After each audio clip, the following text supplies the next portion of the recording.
Welcome to another edition of Spotlight On. I'm Julie Geller, and today we've got with us Nechama Katan, all the way from Massachusetts.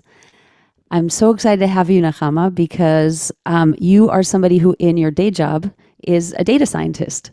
And in your soul, I kind of have this word soul that comes to mind when I think of all the creative endeavors you do outside of work. And I don't know your work specifically, but I'm very sure that you are extremely creative as a data scientist. And the part I really get to interact with you with is your overflowing, abundant creativity that I get to see that's outside of your work hours, sort of the soul. I want to say you're not somebody who's doing it. We've had professional artists here, and for you, it's not a professional endeavor, it's a soul endeavor. Not to say that professionals aren't also doing it as a soul endeavor. And that's why I wanted to have you here today, Nechama, to highlight you as a person, as a creative person, just as a unique, incredible individual, so people can get to know you. And also so people can really get to hear intimately from somebody who is so creative in so many ways, and we're focusing on what you do outside of your job. So, Nechama, welcome. Thank you. And wondering if you're ready to dive in. I've got some questions that I'd love to. I'm really excited. I've known you for a while, and there's some questions I was thinking I really want to talk to you about these things, because I don't know if the questions I'm about to ask you are things that we've really talked about so much before. All right. Yep. Absolutely. Yeah. Thank you. So first of all, people are going to have a chance to see at the end of our interview some of the work that I've had a chance to see you do, and I'm very excited to expose them to you. And will you tell us a bit about what you do, what you consider your creative endeavors to be? So I'm a hacker. In the last few years, I've bought a new house, but I've been doing this all my life. And I like to create stuff with space, for years and years, it was textiles, fabric, painting, and with the palette really of having a new to me house that needed to be fixed up, I've spent the last 2.5 years or so recreating space. So I do woodworking, I do floor laying, I've painted kitchen cabinets, painted a garage, I've done indoor paint, outdoor paint, and really I made mezuzahs.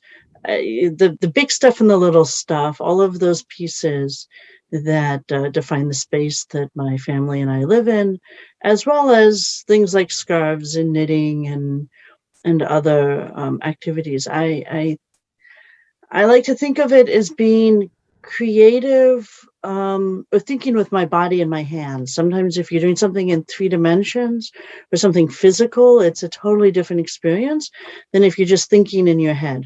And as you said, I think in my head for work. That's what I do. I talk and think for work. And so this gives me another dimension to explore being creative. Now I have a follow-up question. Before that, can you use the word mezuzahs? Can you tell us what that is for people who don't know what those are? Yes. So a mezuzah is an object. So I think I don't have one in my hand.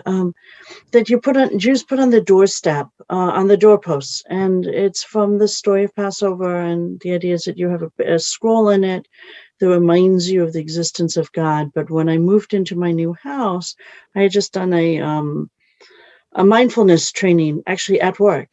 And I thought I wanted to create space intentionally. So I've added an additional word to the outside of each of my mezuzahs in my house. And so that each room has an intentional word for it. And that I can kind of say, okay, this is how it defines the space. So I've taken the mezuzah and I've added to it a little bit of a meditation focus aspect to it. Yeah, awesome. Thank you for that clarification. Now, as I was thinking about talking to you today, I was thinking that I kind of think of you as a problem solver. Is that fair to say? That it doesn't matter if the problem is like a brain problem, or like my plumbing's not working, or there's something missing from my doorpost. It's like whatever it is, like you will solve it. If it's huge, if it's tiny, it doesn't matter.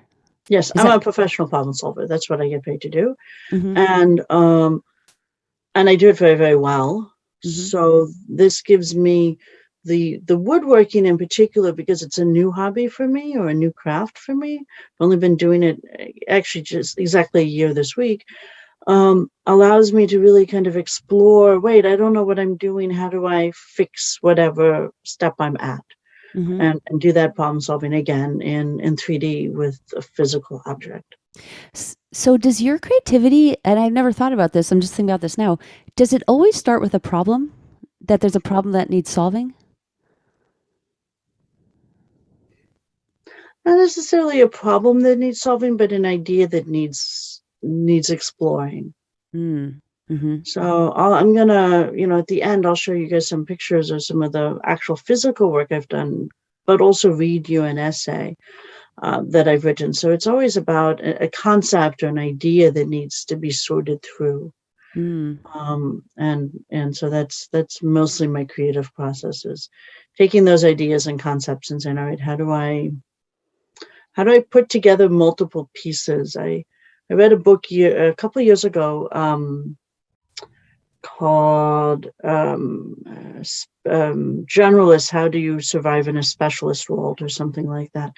And what he says is that as we age, we get better and better at explaining things through metaphors and analogies. And so I just add additional analogies to my life and how I'm thinking by problem solving in multiple spaces. I love that. And what's really resonating for me is I find when I write songs, it's because it's often I'm working through something that the process of the songwriting will help heal or resolve it for me. Is that the same for you? I think it has become that with working with you. I think before there's been I bounce back and forth between creating because I need to keep busy and creating because I'm healing. And Mm-hmm. so I've really kind of worked intentionally on that in the last couple of years. Mm-hmm. Wow. So there's something I don't think we've ever talked about before, and I was really excited to ask you this next question, which is I don't think we've talked so much about gender. And Mm-hmm. your job as a data scientist is traditionally mostly men around you. I'm going to guess. Is that true? Is that fair to In say? my current role, pharma and healthcare in general is very female focused. But yes, I typically work in largely male environments, and I'm back in one. So you're working in a male environment, and then I was thinking about we had this conversation last week about you have all these big tools. You've got a woodworking base set up in your basement. Mm-hmm. You've Yep. just you know your way around power tools, around all these things, which is also typically very male. And I love what you said. You said there was no shop class in my high school, and if there was, there were no girls in it, right? Mm-hmm. So I'm just curious, and it's really open-ended question of how, if at all, does gender play into your creativity and doing it in sort of traditionally male-dominated spaces? So I will say that there was a computer science class in my high school, which was unusual. I'm dating myself. I worked on a PDP-11, which was one of those big mainframes, in high school.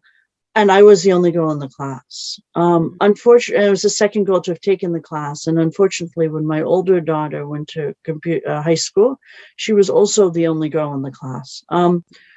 I have always worked what I call a man's job. I typically work with men who have stay-at-home wives, even though I've got a family.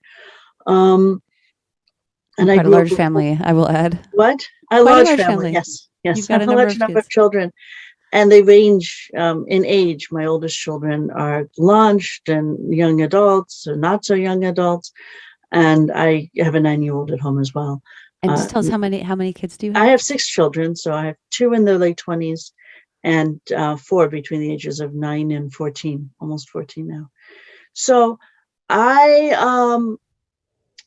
I grew up around boys. I had brothers. I had a father who was larger than life, is larger than life, and I've never really accepted typical gender roles. I've been the primary wage earner for probably my entire life, but definitely explicitly after I left my first husband in the mid 90s. So it's been a long time, and I'm very comfortable with that. So I fit both roles. For years when I've been the years that I've been a single mom, it's been on and off. I buy myself a power tool for Father's Day. It's been my I didn't know that. so the first Father's Day I was in Oregon. a friend, actually, I had a friend who bought me a chainsaw for Father's Day. I was like, yes, I needed a chainsaw. I did. I took a I wall out love in the it. house with it. Um, so yes, I'm doing the more physical, bigger crafting right now, but until very recently, um, my crafting was painting small objects, sewing, fabrics, textiles, more traditionally feminine crafts, things I could do in less than 2 hours. When you have small children, do something, clean it up, put it away. It's Mm-hmm. only now that all of my children are old enough and I have the time to really dedicate. I made a dresser this past month. It took me the better part of a month and it's not done. Mm-hmm. You don't do that when you have very little kids because screws get walked away with in pieces. And Mm. yeah, children Mm. have a way of adding chaos. Mm. So yeah, I play in both worlds, but I don't consider myself a traditional woman by any stretch of the imagination. I think the most feminine thing about me is the fact that I have 6 kids. I gave birth to and nursed, right? So, if you don't mind me following this path a little more, I have Yeah. something else I'd like to ask on this, which is I think there's a quality about you that I admire so much that I think in traditional femininity, many of us are lacking, and it's a confidence that you can solve the problem, even if it's Hmm. imperfectly. Even it's sort of like not a fear to start, even if you don't know how it's going to end. I think there's something about how we've women in our society, and I guess I'm meaning American society where I grew up, is just like there's. I think a lot of women have a fear of trying something that we don't know that we can succeed at. And Yeah. something I admire about you so much is that you're just like I'll figure it out. I'm going to figure it out. You have confidence in yourself. So I remember. I mean, there's two things. One, my father, we were homeschooled as kids, and my father ran a business out of the house, and so we were expected to take investor calls, run annual meetings for a public company, make phone calls and check stock prices. Back in the days when you did that on the telephone, call and make airplane reservations. And it was uncomfortable, but because we were forced to do that, read out loud publicly, which was very hard. If you I don't read phonetically, so that was always an interesting exercise to learn to do. But because we were forced to be uncomfortable, that was maybe my early groundings in this. I gave my first PowerPoint presentations at 10, at a conference in Germany, in the hotel rooms. So, but when I bought my first house, And I'll just clarify, you grew up in Oregon, so that I was grew not up in close to Oregon, home. so we had Yeah. gone to Germany for a conference. And when you do a conference, you give the hotel version of the slides. These are the old slides. You actually put in photo slides in a reel. And you hear the same talk over and over and over and over again. So I told the president of US Steel that pellet production was silly, um, with a perfectly straight face, because I was right. And I was actually the only woman in the room that wasn't a secretary. There You was weren't a woman, you were a 500 girl. You were 10. 500 people in this conference, and here I am in this little suit, and I'm the only girl in the entire conference, right? Um, it never occurred to me that this was a problem. But when I bought my first house in the late 90s, I think it was 98, I bought my first house, and there was a leak in the roof.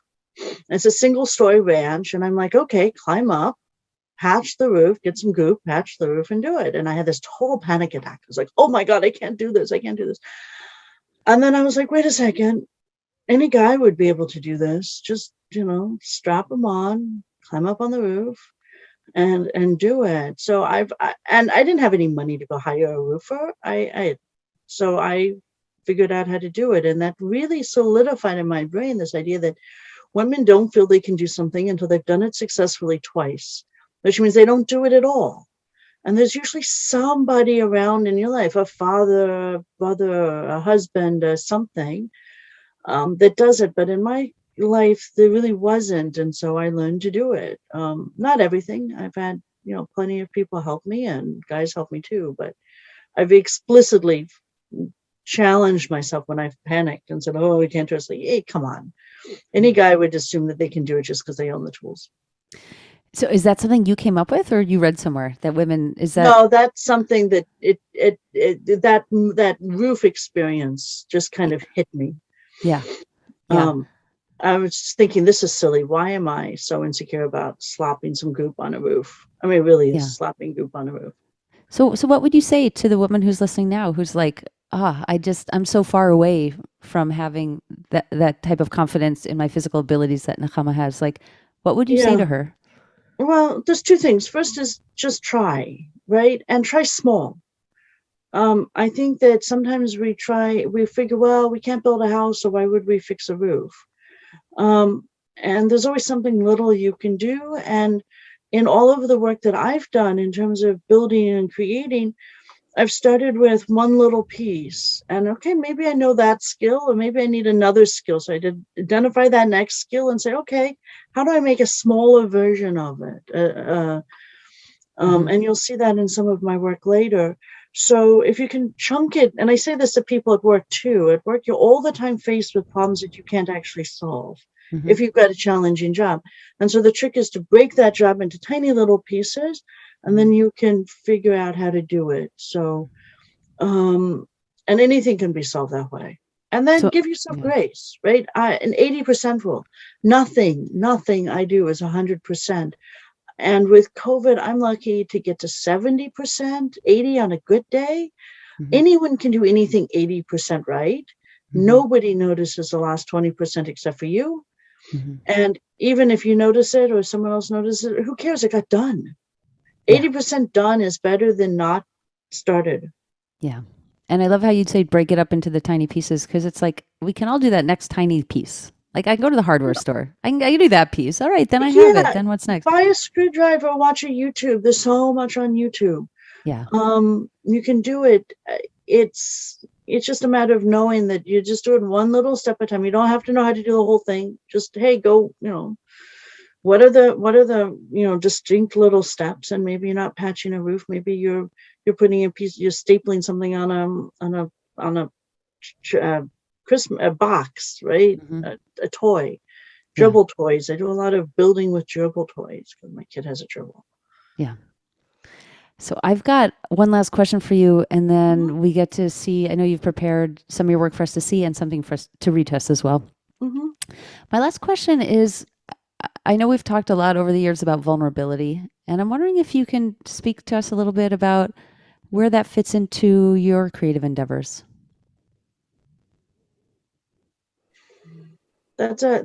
So I am generally willing to be very authentic with most people. It's possibly career limiting in corporate America, but otherwise it's a useful skill and people appreciate it. I think being authentic and vulnerable are interrelated. Um, how does it fit in with my creative? I don't. I think my earliest exposure with vulnerability and being creative, I wrote a series of poems in high school. I had a traumatic experience as a young child, and I wrote a series of poems finally at the end of high school. So about 12 years after this experience, that kind of talked to that time in my life, as well as kind of the processing that happened afterwards. And I remember I left it, I didn't have a good relationship with my mother. And I left her the book of bound poems. I bound them into a book and made it artsy. It was like this cute little thing. And my mother was a phenomenal writer, an absolutely amazing person with words.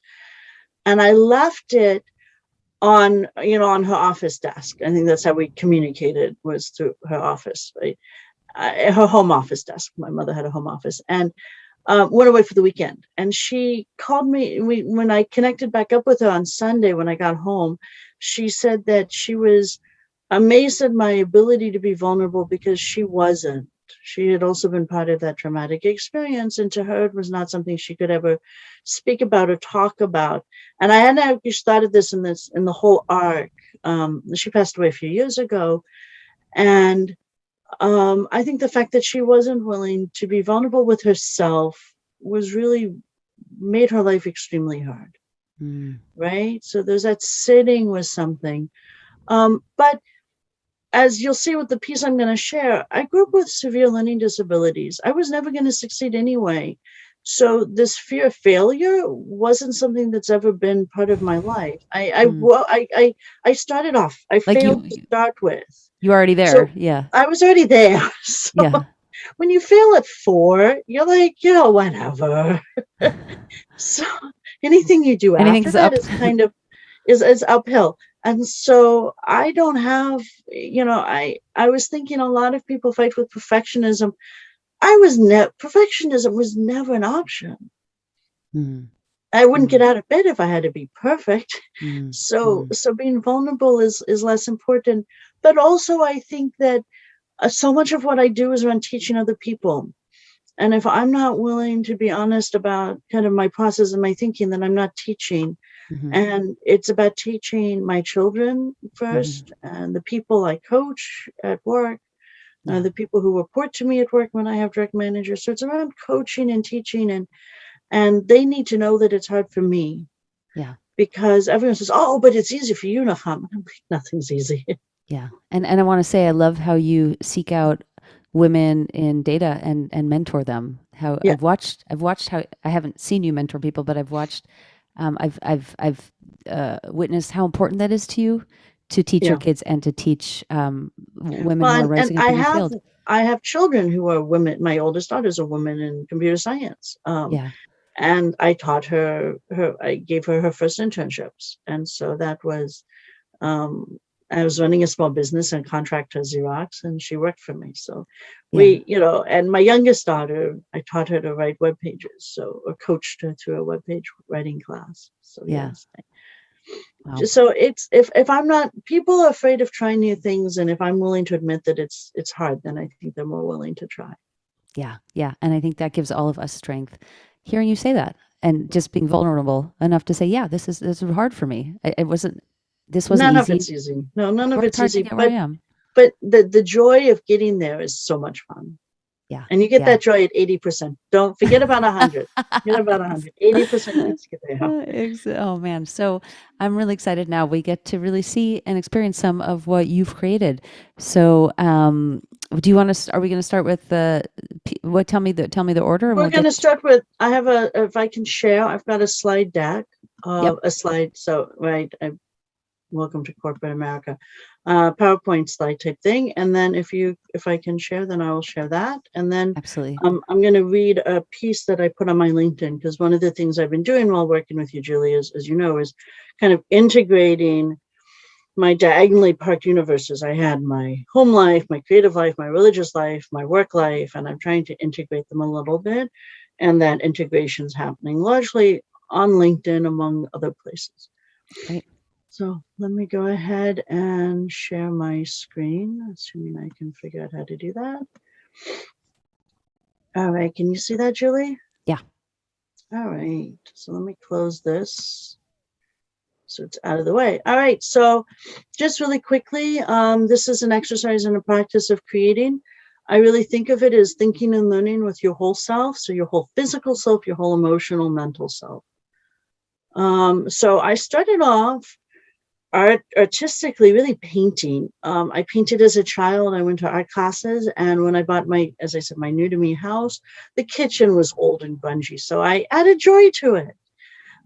This was about 2 years ago. I finished this project, and there's some other kitchen cabinets. And on the other side, I did one more panel. The neat thing about this was that there was 2 little shelves like this on the other side of the kitchen that I hadn't done for whatever reason. It was above the refrigerator, and my kids painted them.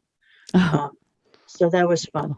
And then I went through a knitting phase. So the neat thing about knitting, I had knitted as a child, learned to knit as a very young child, maybe 5, 6 years old, and then picked it back up on and off over the years. But this is a scarf that I knitted. It's actually, I knitted it in white wool that I then hand dyed. So I Mm. dyed it. Um, and this was another scarf. I was going to meetings, and I knit a scarf a week type thing. And so I gave this to somebody at work. I don't even remember who. And I dye silk scarves. So it's that physical textile, creating with the world and keeping my hands busy, keeps me from multitasking in meetings if I'm knitting. Um, And then painting, right back to painting. This is a bathroom I remodeled. So I did the floor, I did the walls, the stencils, the bookshelf. You'll get to a second, you can see the bookshelf. I don't think a bathroom is complete without a bookshelf. Um, and I've never challenged it, right? And then I've got boys, so right, please aim responsibly. It doesn't work. I try. But yeah, I think every bathroom needs to have, as one of the first things I put into a bathroom is when you put the books. And in fact, we get our PJ our way books and they go straight to the bathroom bookshelf. The kids know that's where you look for the new books when they show up in the house. So yes, a little bit of, and it's whimsical, right? It's a guest bathroom. And you can tell the towels aren't even straight. Yeah. All right. My attic, I'm actually up in this office. This is what it looked like when I took over the attic. And this is what my office that I'm working in today is. And this is it's some woodworking I did. I did this before I started woodworking per se. I had the tools from doing the flooring job. I needed to replace the flooring. It was COVID and it was way cheaper to do it myself. So we figured out how to do it. And this is a piece of silk again that I dyed because I can stain silk or dye, paint, whatever you want to call it, quickly. This is a good example. Here's a tabletop. I didn't know how to join wood to make a big enough, wide enough tabletop, and the wood was expensive, so I just used flooring pieces. It's on my to-do list to make an actual proper desktop. Now that I now know how to do it, so I'm hoping to do that soon. So October of 2020, I think it was actually October 25th, I went and bought myself a Krig jig, which is how you make these joins. Joining is just means putting wood together. So the trick with wood, I now know a year later, is glue, but everyone thinks wood's held together with screws. So I needed a shoe rack. I found a woman on Anna White, a woman on the webs online called Anna White, who uses small sets of tools that any reasonable homeowner is going to have. And my daughter and I, this is one of my kids, my second to youngest, my fifth, made a shoe rack because it was like, hey, cool. And she's like, you know how much money that cost you to make, and what would it cost you to buy it? And by the way, you spend $150 in tools. What are you thinking, Mom? But we made the shoe rack. I made a charging station. Again, everything in my house is practical. I got sick of the cords disappearing, right? So I put them in, told the kids if they touch those cords, they are gone. And this is still in place. Nobody's touched the cords in a year, which to me is a huge win. Yeah. Just solving a problem. I made a flip top coffee table. This thing lifts up, a couch. This is a love seat. An end table. I didn't actually need an end table. I needed a bookshelf in that room, and I have no wall space, so we made a bookshelf thing. This is funny. I was looking at the picture. That's a fan that someone gave me. I finally got installed in this room over here. This is my daughter's space. I made her a customized crafting area for under her loft. And she stained it. So I made the space, the chair, and this space. So some of these things I used plans for. These two things I made up. This I made up. I just kind of built it in pieces as I was going. I got my kids involved. So this is my youngest.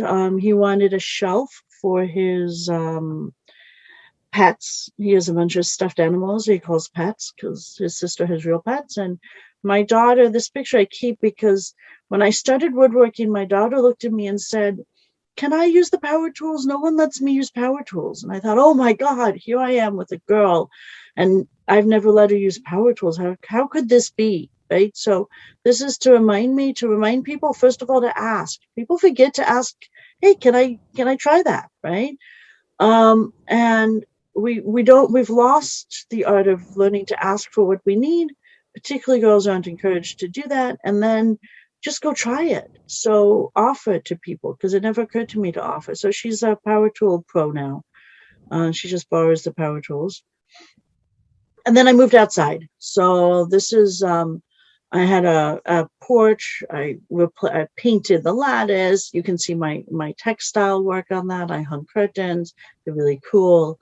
I thought they'd work with bugs open. They didn't. So I put something else in and I made some additional seating, and these chairs are fun. I made another set for my neighbor. My neighbor and I made them together. So one of the things I wanted to do with the woodworking was get other people to feel empowered. And so I've built like 8 of these Adirondack chairs. They take an hour. They're really simple. They just look complicated. most complicated thing is this little angled cut. And it turns out that people with math degrees don't know how to do woodworking cuts because the people with woodworking don't know the math and people with the math don't know the woodworking. That took me, I was like, this cannot be so complicated. I'm like a degreed mathematician. And she's like, oh, You're you do cross cut, blah, blah, blah, blah, blah. And I was like, huh? So anyway, that was the most complicated part of this entire chair building exercise. And I had a garage, and I take pictures of my house before and after each year. And it turns out the first year I bought the house, the garage wasn't even in any of the pictures. It didn't exist. It was horrifically bad. So I had to scrape the paint, hire someone to paint, and then pay them whatever they asked. So it's way more work than you can possibly imagine. So I scraped it for weeks and weeks and weeks. And then I painted it to match the house, right? So that blue green from up here, or you don't see it, but this blue green, I painted the front door that you can't see, also blue green. And so I've tied this color across with the house. And it's like this totally whimsical, crazy garage. The garage is just an open, dirty space for storing bikes, but it looks cute from the outside. So that's may be a metaphor for my life, right? Everything looks nice and organized. The windows don't open, but who cares? Tools. So I started kind of with this bag of Ryobi tools. Literally, I called up a friend and said, I'm buying a house, my skill set. I'm leaving all of my tools and stuff with my ex-husband because I left everything when I moved out.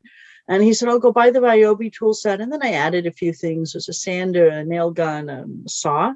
So this is kind of what I started with. And this is my current workshop. So I've got a table saw and a miter chop saw and a bunch of other saws. And I've built like a wall with an organizer, and it's a complete mess. My gentleman friend came downstairs the other day and was like, really, it's filthy, like it's a fire hazard, would you please clean it? And I'm like, okay, it's my man cave. So I hired my cleaning lady to clean my wood shop. She thought that was pretty funny. I also do other things. So these are the mezuzahs. I made a second generation of mezuzahs. So these are ripped on the table saw. And then I wanted to try acrylic resin. So test tubes with acrylic resin. And the other skill that I didn't have, and I realized it's silly, was screen printing. I'd never actually screen printed t-shirts. And so this summer, based off of an activity that Julie did on the tent, the prompts, we did learning to ask t-shirts, because I think it's back to that. My daughter asking for what she wants. Can I teach people how to ask? And really, you only teach by role modeling. And so I bought a bunch of learning to ask. I made a bunch of learning to ask t-shirts, and that's REA, my 9-year-old. And then this was my final bedroom set. So I've taken over the attic of my house. I made a big, large silk painting. It actually took longer to hang the silk painting than it took to make it. It's so not perfect, but it adds just light and vibrancy and fun. And when the air conditioning blows, this thing kind of ripples because it's out of silk. It's really fun. It's kind of got that loose feeling. And then I wanted to make a headboard. This is the headboard. So, but I didn't understand really how wood attaches and glues. So I I just took a bunch of wood. This is a piece of plywood, and I cut up a bunch of wood with my table saw. I ripped it, again, trying to figure out how to use the tool. And I glued it together. I made an end table, which is going to become my nightstand. And the nightstand became a headboard, which is mounted way more than it needs to be. This bottom board is probably not needed, but this thing is like 200 pounds. It's mounted straight to my wall. And then at some point in the woodworking process, I decided I needed to be good enough to make a dresser. So dressers can't be 80% all of it. Part of it can be 80%, but drawers don't do 80% very well. You really need to get a drawer that actually opens and closes, takes a fair amount of skill. And so that part of this isn't. So this is that kind of that quilted front top. And you asked me in terms of projects, Julie, I was thinking I quilted in high school and college, and I haven't made a quilt since my 10-year-old daughter. Well, I finished her quilt when I was pregnant with a 9-year-old. I might go back and make a quilt, because clearly if I move all these pieces up to my bedroom, I need a quilt for the bed out of fabric, Mm-hmm. right? So I might go back to quilting. And this is my mezuzah. So the door to my bedroom attic says joy on it. So it was really this intentional space of creating joy. And then really working with Julie, one of the things we said in a session this week was around being strategic and what is the message I'm trying to show. And I'm really taking all of this, people can go do things and learn things. A lot of my intentional thinking around how I do and learn started because of Arye, my youngest child. And I published a post recently on LinkedIn for um, um, October. It's still October, is National Down Syndrome Awareness Month. And so I've been kind of putting together this diversity of ideas and physical activities and thought into this. So I'm going to go ahead and read that piece, if that's okay. It's short. It's on LinkedIn, and everyone can feel free to connect with me on LinkedIn. That's where I live socially online. So the title of the piece is, "It is time for disability to be included in the diversity discussion." I grew up in a family with a range of cognitive styles. My mother was classically neurotypically brilliant, and my father was learning disabled, to the point where he had failed an IQ test in second grade, was diagnosed as mentally retarded and unteachable. They met at Columbia University while attending PhD programs. The kids fell on either side. We either thought like our father or our mother. I was like my father, and no one thought I talked until I was 4, and most people couldn't understand me until I was 12. If I was born today, I would have been diagnosed autistic and severely learning disabled, but I can cover for my disability. My youngest child was born with a visible disability. He has Down syndrome, hearing loss, and glasses. And yes, he likes to read. We moved as a family from invisible disabilities into the visible disability spectrum. He loves people, knows everyone's name, and will talk to just about anyone. People with disabilities are the last group of segregated individuals in America. We keep them in the least restricted environment by law. Those children are typically in special needs programs and classrooms. This seems as a step up from moving them into care homes as children. 80% of children who are diagnosed prenatally with Down syndrome are terminated before they are even born. Their lives are not considered worth living. My child and others like him need to earn their right to have an inclusive education. Why do we accept this as a society? And what is society losing by not embracing his differences? I share my story because others with similar invisible issues often hide and feel shame for what they can't do. Until I am fully included for who I am, my son won't be. I push for my son to be included in his classroom. He actually would learn more at home. Because if the kids in his class accept him, then they will accept themselves. Because if they know him, they will accept others with disability, and the world will be a better place. There are real statistics for what happens if we exclude people who are broken from our lives. As adults, 80% of people with disabilities are not in the workforce. 30% of adults with disabilities are abused by their caregivers, and people with disabilities are 3 times more likely to be sexually assaulted than non-disabled people. Half of the people killed by the police have disabilities. Half. But it's not just my child and children like him that I'm worried about. We have created a school system and a society where normal is so narrowly defined that people hide who they truly are. We all need to feel included.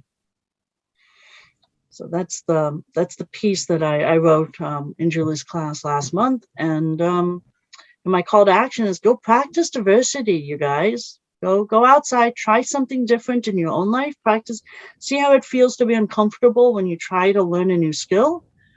And And it's that being comfortable with being uncomfortable, right? So be uncomfortable in the privacy of your home when you try a new skill. Learn, be uncomfortable trying something you're not comfortable doing typically, and then recognize those people who are never look comfortable Mm-hmm. in everyday life. Amen, sister. Thank you, Nechama. Thank you Thank so you. much. Thank you for sharing your home with us, pictures of what you've done, your writings, your spirit, your soul, your intelligence. Thank you so much for joining us on Spotlight Thank you. On. It's been a total pleasure talking to you. Thank you, Julie.